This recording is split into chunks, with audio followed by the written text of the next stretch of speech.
Hi and welcome to this new timeless reading. Let's take a look at what frequency is currently activating, and it's going to be in three cards. The first one is the frequency, the second one is what can be released for deeper activation, and the third one is advice. So let's see what's going on.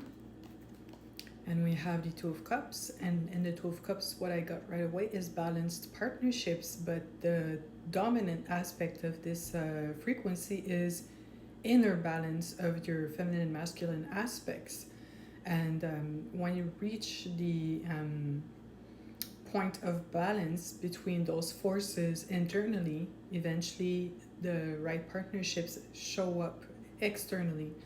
And that usually would be someone who did the same work and is also in balance. And as we get this frequency right now, as I'm speaking, and it's activating in a broader, more expanded way, globally speaking, if you've been in a longer than expected period of isolation, if you don't feel like your friends or your surrounded relationships feel like they match your inner levels, let's say, your depth, they don't necessarily have the same level of balance. And not that you're better than them, that's not what I mean. Like, everybody's got their own like strengths and weaknesses, but eventually when you want to build something that will have an impact in the world we're looking forward to, not what's crumbling,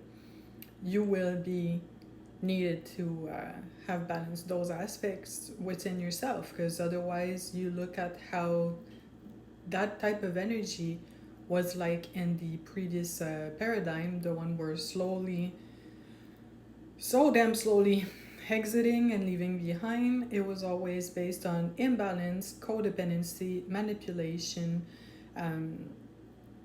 people exaggerating aspects of the feminine and leaning really deeply into that to kind of like create the pull and the gravitational strength to have the masculine bend to them, and the same in the inversion of forces, like men becoming rich and controlling and then accessing all these ladies they would not have access to naturally out of their genuine personalities, for sure. You know?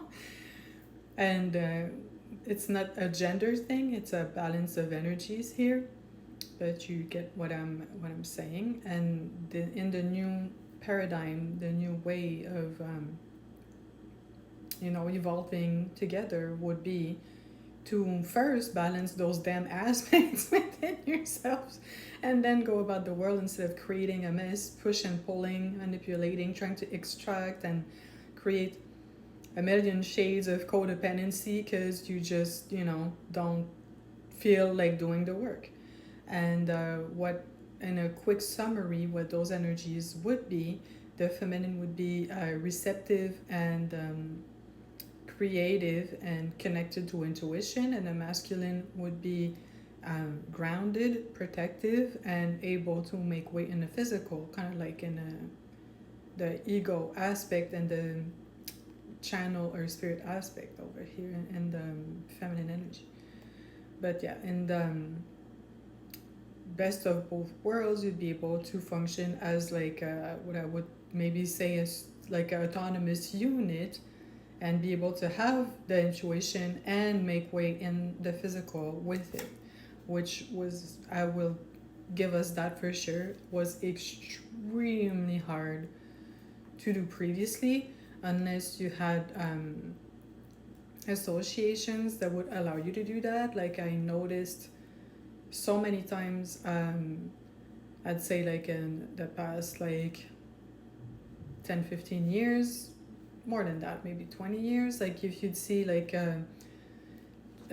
people, especially ladies, who would channel and be all like Pleiadian or whatever, like, oh, surprise, surprise, they all have a husband and never seem to work.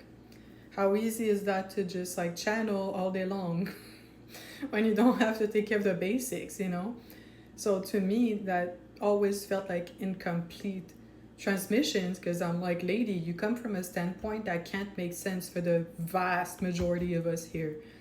Like none of us like can be in a position to be comfortable being in the feminine and also functioning in the world. You kind of have to, you know, put your full autonomy aside in order to channel messages.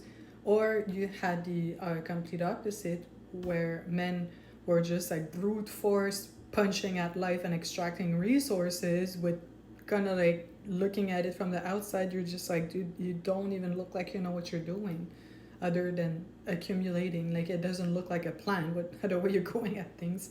And if you have one, it's usually at 10,000 times more shallow than if you had the right advice and if you just sit down and see a broader perspective, which you won't do because you just keep pushing, and that won't allow you to like be in a receptive mode whatsoever. So that's what it looked like very much.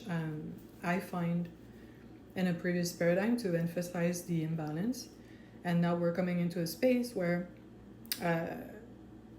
you don't necessarily need to compromise your autonomy to have intuition, and you don't necessarily go about doing things without an actual greater scale, higher level plan, which is great and definitely needed for sure. And now what can we release? And we have the 10 of Wands, and I got doing like everybody else. Like this card to me represents oftentimes humanity, the pack, the mass movement, the mass like hive mind.